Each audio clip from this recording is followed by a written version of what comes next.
Episode 40 of the State of the Old Republic podcast was originally recorded on June 5th, 2017.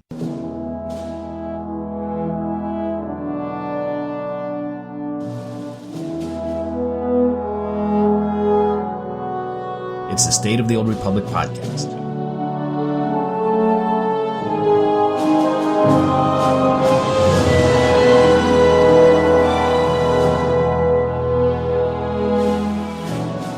This week, the roadmap promised better communication from the dev team. I'll walk you through some of the responses they had to our questions. The Summer of SWTOR is upon us. I'll review some of the features coming in Game Update 5.2.2, as well as a few data mine goodies not covered in the roadmap. Will there or won't there be a fifth tier of gear? I'll have the answer for you later this show. And finally this week, I'll talk about those forgotten cartel certificates and discuss if BioWare should bring them back. And with that, it's time to make the jump to Lightspeed and check out the State of the Old Republic. Well, welcome to episode 40 of the State of the Old Republic podcast. I'm your host, Ted, and as you heard in the opening, I have another terrific show lined up for you today. First, let's review some announcements for the Old Republic. And once again, I have only one announcement for this week, and that is the folks at Corellia Run Radio are holding a writing contest, and it's called This Ain't Your Wampa's Writing Contest. And it's a fan fiction contest, and here's how it works. All entries will need to use one or more of 6 images for inspiration, and since this is radio and not television, I can't show them to you, but they are screenshots from the game. And for example, one is of 3 characters staring out at a Tatooine sunset from inside of a stronghold. There is another of what looks to be either a Sith warrior or a Sith Inquisitor standing in the Sith Academy on Korriban. I especially like that one and may be inspired to do something with that. Now, you can write a paragraph, 2 paragraphs, or maybe even a short story from beginning to end. They said this is about having fun and creativity, so let your imaginations run wild. You can have as many entries as you like. However, each entrant can only win 1 prize, and here is what you are playing for. First prize is an Audible book download in a 60-day subcode. Second prize is 1,050 cartel coins, and third prize is 450 cartel coins. The contest runs until June 20th, and winners will be announced at the end of June on a live show of Corellia Run Radio. Well, that's all the announcements that I have. Let's slice the holonet and review the news this week. Now, one of the things Keith mentioned in the roadmap was increased communication as well as issuing posts on various features each week. Well, that second part hasn't happened yet, which is fine since we're still digesting the content in the roadmap, but Keith did take to the forums, including replying to some posts on Sunday to address some of the questions and concerns from players. Now, one such interaction was regarding unassembled components as legacy currency, and one player responded that they love seeing that unassembled components as legacy currency is happening. Please put it in 5.2.2 if possible. To which another player responded, this is not happening. It was mentioned as being desired by the players to rub salt into the wound. It is not happening, not being in all caps. To which Keith replied, it's not? Eric, Charles, guys, let's make sure this does happen and please toss away all salt shakers. So, if you had any doubts as to whether or not unassembled components would become legacy currency, they obviously want to do this, and I do take Keith at his word, and while it may not be coming in 5.2.2, I'm gonna guess, I don't know, maybe 5.3, 5.4, sometime this year we will see unassembled components become legacy currency, which would be a very, very good thing, because I actually just started to do a little bit of PvP on one of my alt characters, and by the way, I really was not going to do another segment on PvP this week, so let me just say this though. Another PvP newbie tip of mine, and that is, just because you know how to PvP on one class does not mean you know how to PvP on any other class, which is what I'm finding out as I'm giving my Juggernaut a try and just having to learn things all over again. A lot of fun though. But I have to say, I would love it if those unassembled components were legacy currency, and that would be a huge help.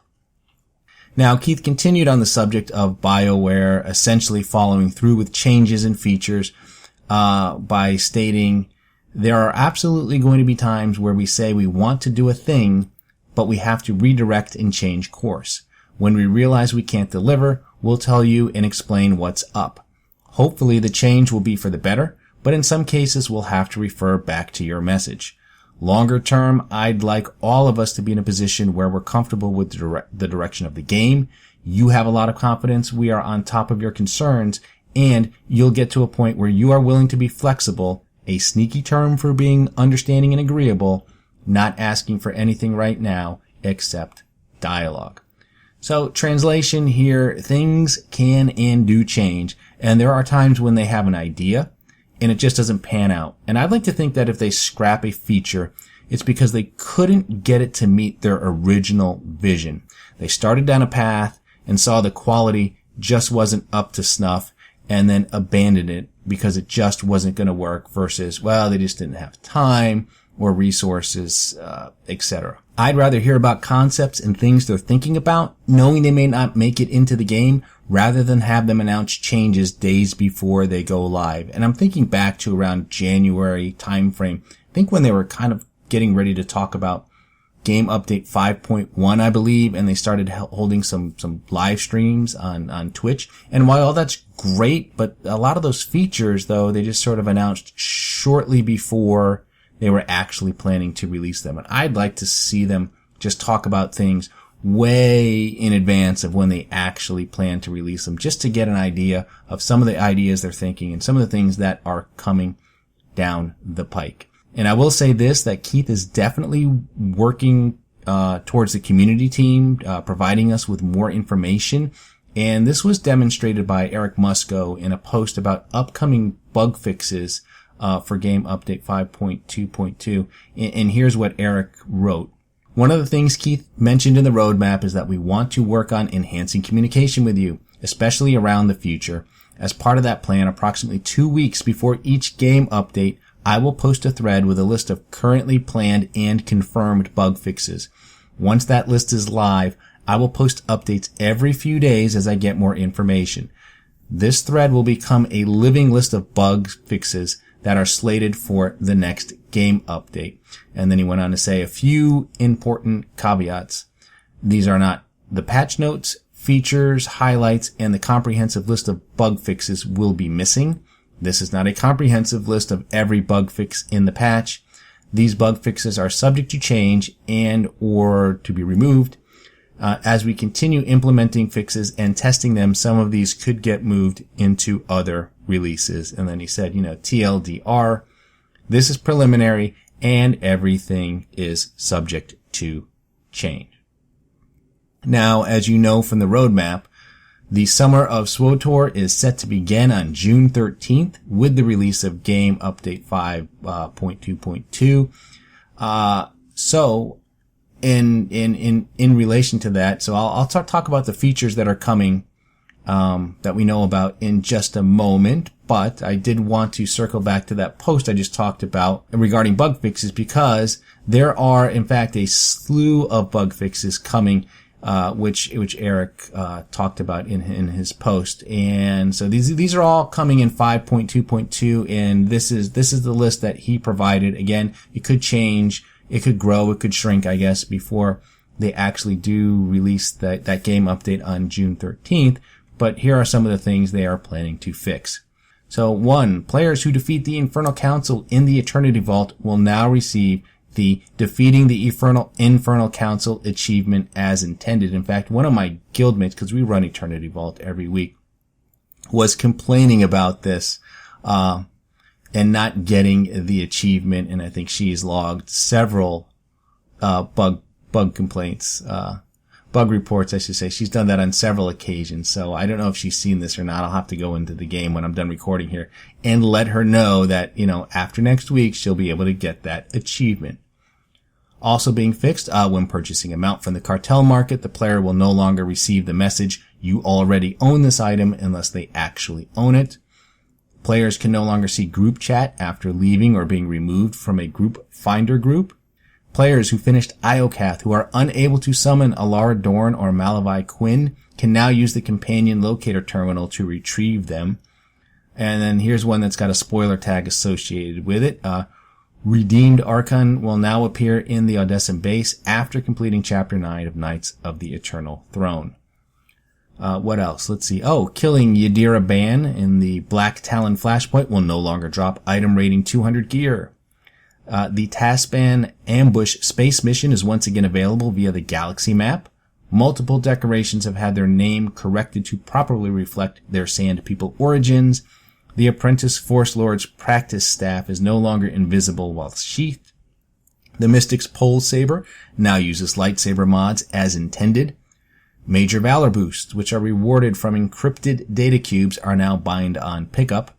Multiple MTX mounts will appear more zoomed out in the preview window.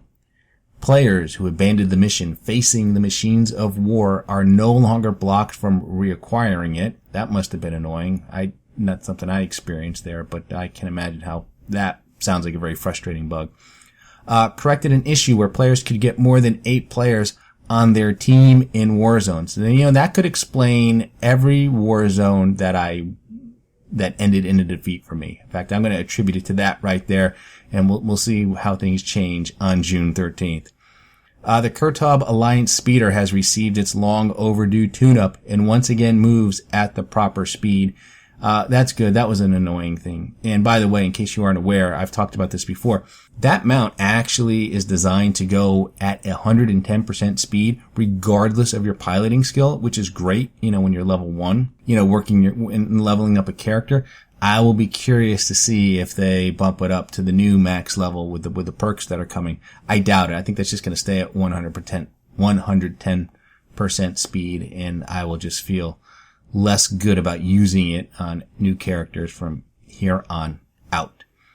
And then the last bug fix is when queuing for a Warzone, the user interface no longer states that the player will receive Warzone commendations as a reward. So really just more of a kind of a, if you will, a tooltip change, because we kind of already knew we weren't getting those commendations as it were.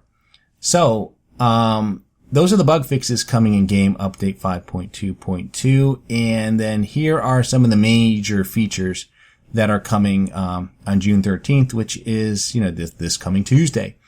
So, of course, we knew there's going to be the return of the Nar Shaddaa Nightlife event with all new rewards, including a new Grimoirian companion, Starfighter improvements, increased requisition gains, gunship and bomber available by default, and some new ship customization options. Companion influence earned from crew skill missions. I think that is probably the one thing I am most looking forward to. I just hope the gains are good. I spent a lot of time rearranging my characters and reestablishing some of their crew skills just to balance things out a little bit. So I am ready to go and do some crafting and make some credits here. And I'm ready to just, send companions on crew skill missions. And I really hope this is worthwhile and will be a bona fide way to actually increase the influence level on all these companions. The Command Experience Legacy perk for alts is coming. Once one of your characters reaches command rank 300, you can acquire a new legacy perk to increase CXP gains on all your other characters.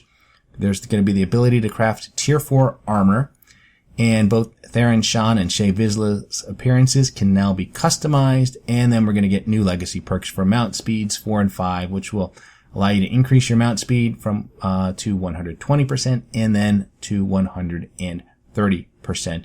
And then tier 1 gear can now be purchased for command tokens. So again, those are some nice features coming in this update. It's just a week away. And while they didn't get into in-depth responses this week about the roadmap as a whole, Keith did pop into the forums and answer some questions regarding some of the features coming in Game Update 5.2.2. In fact, there was some confusion surrounding Theron Shan's and Shea Vizsla's customization options, and one player wrote, "Yet again, you don't say what you mean by customizing Theron and Shea. Does that mean only being able to plug a customization into the slot that's been there? Or are we going to be able to change their entire set of clothes piece by piece? And Keith responded with what I think most of us assumed, or at least I did anyway, certainly. The latter, not the former. So change their entire set of clothes piece by piece. There was also a question surrounding the purchase of Tier 1 gear and the new Legacy perk for Galactic Command. And here is what one player wrote. It should be free. Of course, I think he's referring to the perk here, not the gear. We shouldn't have to pay for something they need to fix so we can use our alts. They broke it with this gearing system, and they now want us to pay for the pleasure of playing our alts. And then in all caps, no thanks if this Legacy perk costs anything. Well, and this is what Keith responded. He said, you'll be able to buy a full set of gear for your alts, including set bonus, weapons, earpiece, relics, and implants with command tokens in a couple of weeks. This doesn't fix everything about gearing. We'll discuss that in the coming weeks. But consider when we used to all earn crystals just to buy high endurance gear with no set bonuses. Yeah, true that. To set expectations, this 25% command rank perk is not going to be free. You don't need to buy it, but since it's legacy-wide, it'll be a one-time purchase, credits or cartel coins, and I anticipate a worthwhile investment. I do realize for those of us who play on multiple servers, we'll need to buy it and transfer a tune, which is cheaper than the cost of the perk. It's how I personally handle keeping my legacy current on all servers. There are a number of perks and achievements I'd like to see us make account-wide, but we haven't fully investigated the effort, so I'll add that to our growing list of ideas. Well, Galactic Command is not perfect by any stretch of the imagination, but it's come a long way since 5.0 was released. And while the Legacy perk probably won't be cheap, I'm hoping that a full set of Tier 1 will be. Although I have to say, it will make grinding through Tier 1 feel like a colossal waste of time. You know, keep in mind too that we'll be able to craft 246 gear, meaning you can get some decent relics, ear, and implants for your alts. It's not as good as what you get from Tier 4 crates, but it's good enough to tide you over until you get there.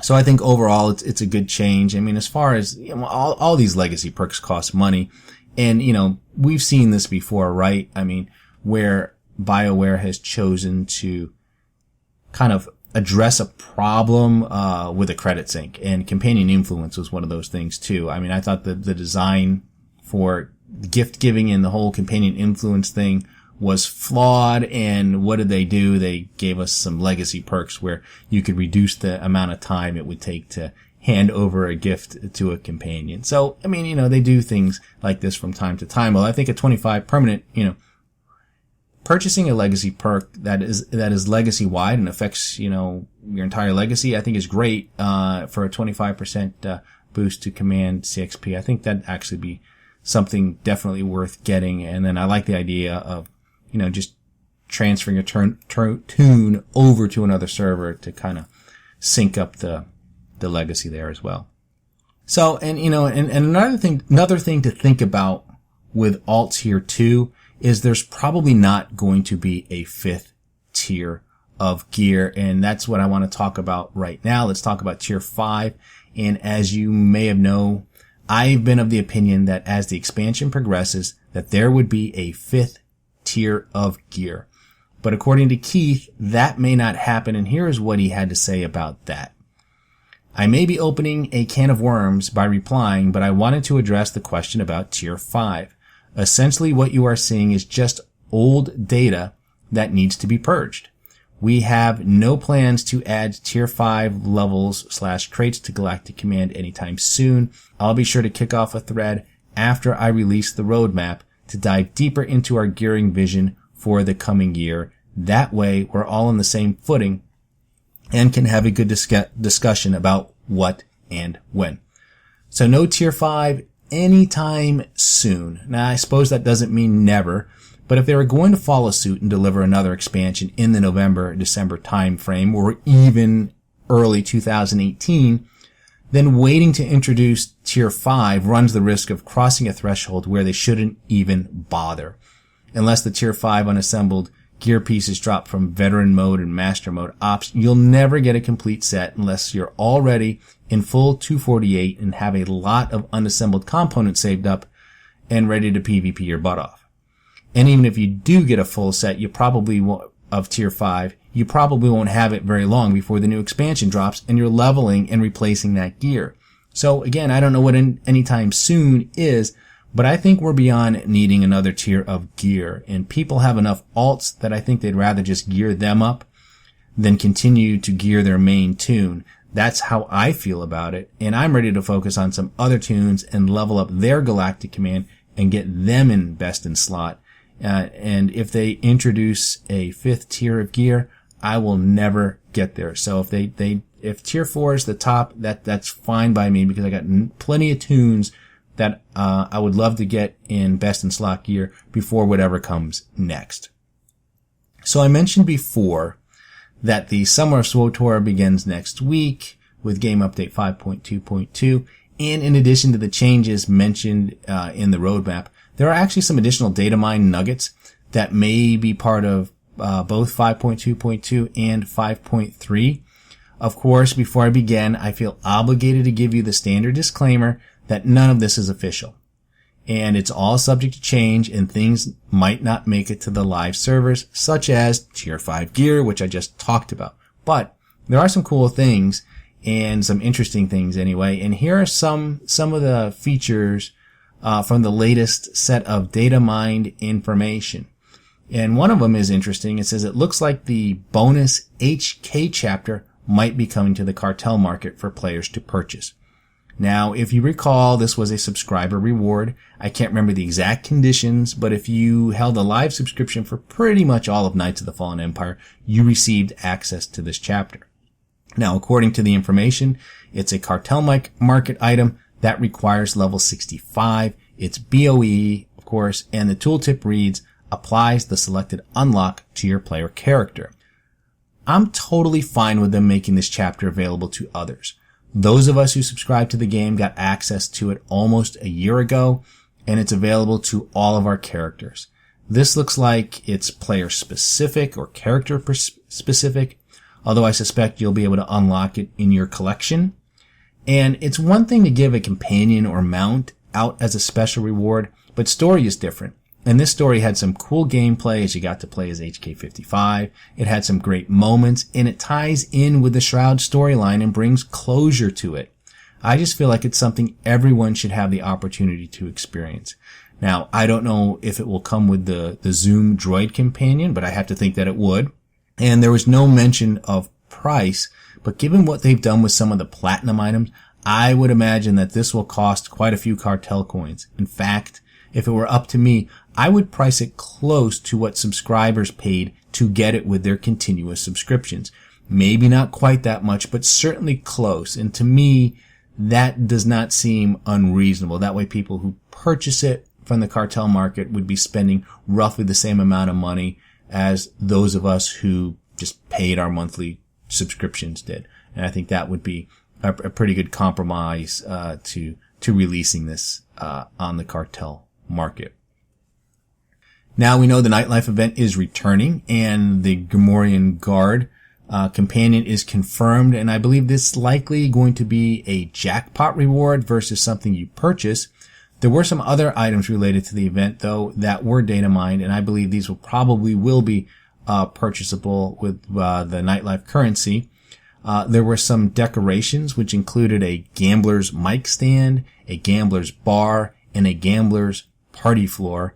There were also underworld ceiling lights in red, yellow, and blue. So, sounds like some cool decorations to kind of set up your own little nightlife casino in one of your strongholds, which something I kind of wanted to do. So I look forward to those.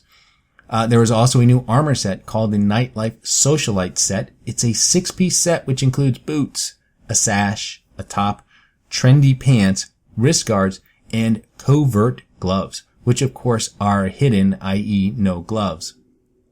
And I am glad to see them start adding some covert items like that to sets. The covert gear is expensive and it's not all that easy to get, but I think they are some of the most essential pieces to have when making sets. And I like that they're making sets with covert looks in mind and are including those pieces in the new outfit rather than, just say not giving us gloves and then requiring you to go out and purchase, a covert set of gloves to make the outfit look really good. So that's all of the data mined information that I have to cover. I actually had, the list was much bigger last week, but a lot of it was mentioned in the roadmap. And I just say, even though it's all subject to change, it may not happen. I think the data miner's been pretty good, lately with, and been pretty spot on with some of the things that they've dug up. So I just, it's always, it's going to be wait and see. But, like I said, I have pretty good confidence that, we will see a lot of these things make it to the game and sooner than later. All right. So I have one final topic this week and a little bit random here, but it's something I was just thinking about the other day. And that is Cartel Market Certificates. Now, when the packs were first introduced into the game, they came with a reputation and you would get an item to increase your rep. And they also had a currency called Cartel Market Certificates, and you could use those to buy items from the reputation vendor associated with that particular set of packs. The vendors are still there, but the rep items and the certificates have all been removed from the game for the most part. In fact, the only way to get them is from the original packs when they re-release them, or you can get them from the contraband slot machine. However, the drop rate is something like 1%. So it's not at all an efficient or cheap way to farm Cartel Market Certificates. And the thing about it is there are still some cool things that you can buy with those certificates, including some decorations like, Twi'lek dancers, bartenders, a lot of personnel that you can use to liven up your stronghold. And I know they're trying to cut back on the junk, but it'd be nice if these return to the game. They can either be drops from all packs, or they could incorporate them into, Galactic Command and maybe have them drop from crates. Same with the rep items as well. That'll never happen, but I hate when things like this get phased out of the game. I have a bunch of certificates and I'm afraid to spend them because no matter what I get, I'll feel like I'm wasting them. So I just hang on to them in hopes that one day they'll do something about it. So please, BioWare, do something about it. All right. Well, that is all I've got for this week, folks. A little bit short, or maybe right on time. It's hard to say. So let me just cue up the music and congratulate you on surviving another half hour, give or take, listening to episode 40 of the State of the Old Republic podcast. I'm your host, Ted, and I thank you for tuning in. You can find this podcast on iTunes, Stitcher, Google Play, YouTube, and Buzzsprout. You can also listen to the show directly from the show's site, which is SWTORpodcast.com, and there is an RSS feed where you can subscribe to the podcast directly. If you have a question for the show, you can email me at SWTORpodcast@gmail.com. You can also tweet your questions to @SWTORpodcast or send me a direct message, and be sure to follow me on Twitter to get the latest information on the show. Look for episode 41 on June 13th, 2017. And remember the Sith code, take this amount.